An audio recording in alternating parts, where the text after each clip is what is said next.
नमस्कार दोस्तों। मैं आप सबका बहुत आभारी हूं कि आप सबने मेरी पहली सत्य कथा को सराहा, पसंद किया। जीवन से जुड़ी घटनाएं जो कभी कभी आपके मन में एकदम घर कर जाती हैं, उन्हें आप तक पहुंचाने की एक अदना सी कोशिश है। आज की घटना कुछ 25-26 साल पुरानी है, जब मैंने पहली गाड़ी खरीदी थी। उस गाड़ी के पेपर्स बनवाने जब मैं आरटीओ के दफ्तर पहुंचा और मैंने अपने पेपर्स सारे एजेंट को दिए, एजेंट वो पेपर्स लेकर जब कमिश्नर के पास पहुंचा तो कमिश्नर जब मेरे पेपर देखे तो एजेंट को बोला कि प्लीज़ इन्हें बुलाइए। मैं बड़ा आश्चर्यचकित हो गया कि भाई एक मामूली से साइन के लिए मुझे क्यों बुलाया जा रहा है। एनीवे, मैं आरटीओ कमिश्नर के दफ्तर में पहुंचा तो मुझे पहले तो देखते रहे, फिर बोले बैठिए बैठिए कटारे साहब, कौन सा नया नाटक आ रहा है। मैं तो गदगद हो गया कि यहाँ भी मेरे दर्शक। बोले 10 साल से आपके नाटक देखता आ रहा हूँ, बैठिए। मैं बैठ गया, फिर चाय वगैरह मंगवाई उन्होंने।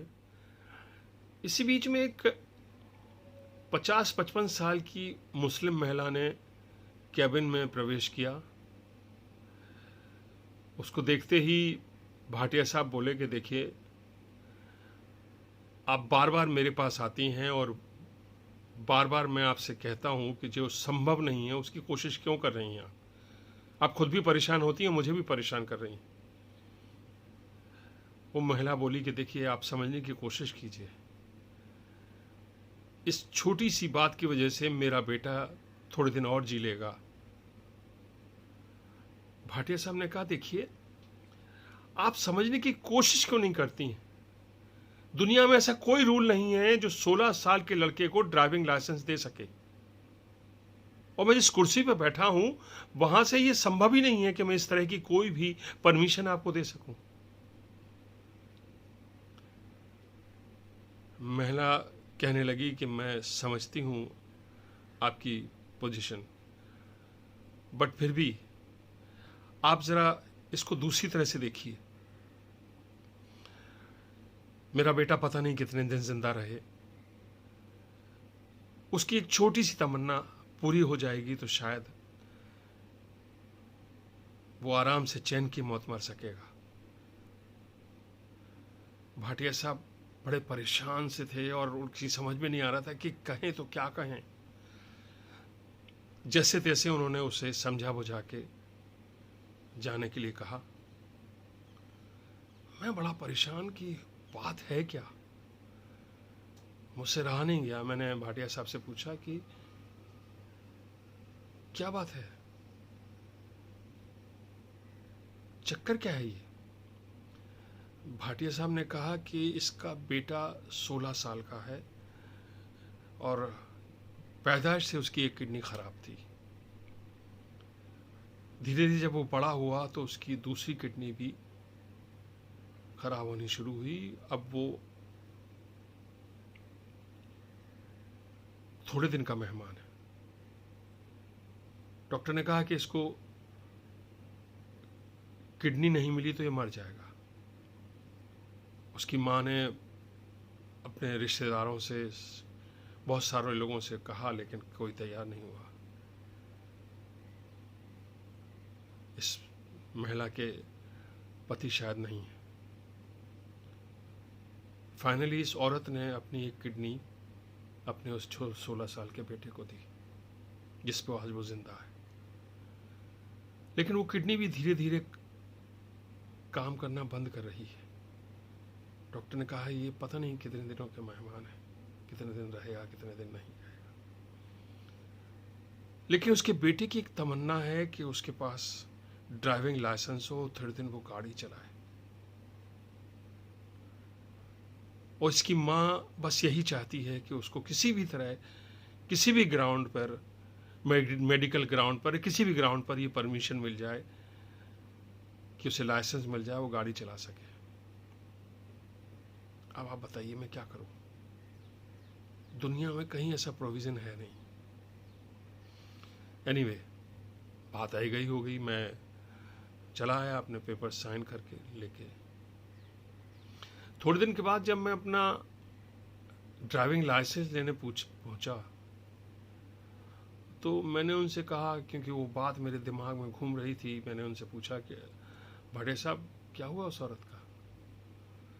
तो भाटिया साहब बोले बैठो बैठो बताता हूँ। बोले गजब था उस औरत का साहब, वो पता नहीं कैसे भी सोर्स लगा कर कुछ कर करा के उठा पटक करके चीफ मिनिस्टर के पास पहुंच गई, और उसने चीफ मिनिस्टर को इस बात को समझाया, इस बात की अहमियत समझाई कि देखिए मेरा बेटा जो है इस छोटी सी बात की वजह से शायद थोड़े दिन और जी लेगा, तो प्लीज।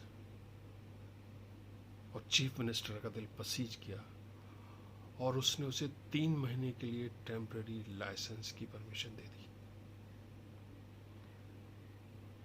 तो चिट्ठी लेकर मेरे पास आई, वो बहुत खुश थी, बहुत खुश, ऐसे लग रहा था जैसे उसे जिंदगी मिल गई हो। और मेरे पास कोई चॉइस नहीं थी, मैंने उसके नाम का लाइसेंस बना के उसे दिया।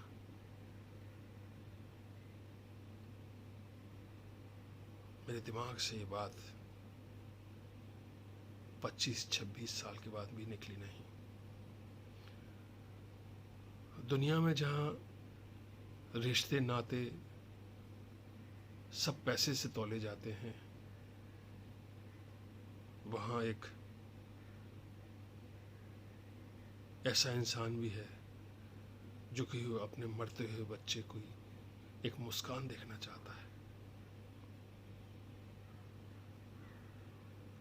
और मेरे ख्याल से ऐसा सिर्फ माँ ही कर सकती है।